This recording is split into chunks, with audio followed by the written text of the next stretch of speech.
Now, you've said something in the past that I wanted to get some background on, where I know you've said that the cloud has made us irresponsible, Oh, absolutely. right? Like this, and I would love to hear more about that. So the reason the cloud has made us reckless, right, is because Reckless, that's it. before in the before times, and back then when it would take you a couple of weeks to spin up a VM, which consequently is what a lot of these startups still think is how it runs, and don't have any idea, it's not like that.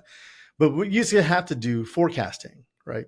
You have to figure out disk space. You had to figure out number of CPUs. You had to figure out network. You had to figure out, and you had to figure out what it cost, right? Yep. Before you could get a VM approved, right? Before they would launch anything for you, right? That was the thing. There was forms for it. There's a whole way of predicting and forecasting, right? And what the cloud says, you don't have to do that anymore. You can just spin it up and we'll bill you for it later. Like, great, right? Like, okay, so you didn't have no dev environments that were just sitting there hanging out, sucking up disk space. Not to the extent you do in cloud, right? You didn't have systems that just stayed on forever, right? You didn't have petabytes of data sitting out there unsecured in a bucket because you copied it somewhere, right? And then now somebody got in and grabbed it because you don't know how to secure it, right? You didn't have it like that back then. Not saying it never existed, but not to the extent it does today, right? Cloud has made us reckless because it's too easy to do things, right? Like there are people that have money, right? And then, when they have so much money and the money don't really mean nothing to them, they just go and do anything with the money and they get a little reckless with it, right?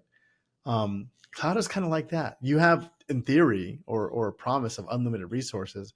So what does it matter how much, traffic something takes, how much this, how much that, right? And then you get the bill. And then you're like, wow, this bill's a lot higher than I thought it was going to be.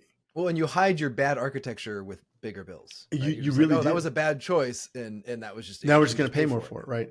And what people say is like, oh, when you look, and I've done this before when I've done contract negotiation, I look at your bill, I'm like, your bill is hundreds of thousands of dollars a month, right? And it's going to keep being hundreds of thousands of dollars a bill a month, and it's going to keep going up, right? And your idea to save money is like, oh, well, I'm going to commit to spending this many $100,000 a month to AWS, so I get a discount on my CPU with reserve instances or with a private pricing agreement. And I'm like, you've taken your very large OpEx and you're going to try and reduce your OpEx by turning it into a pseudo CapEx.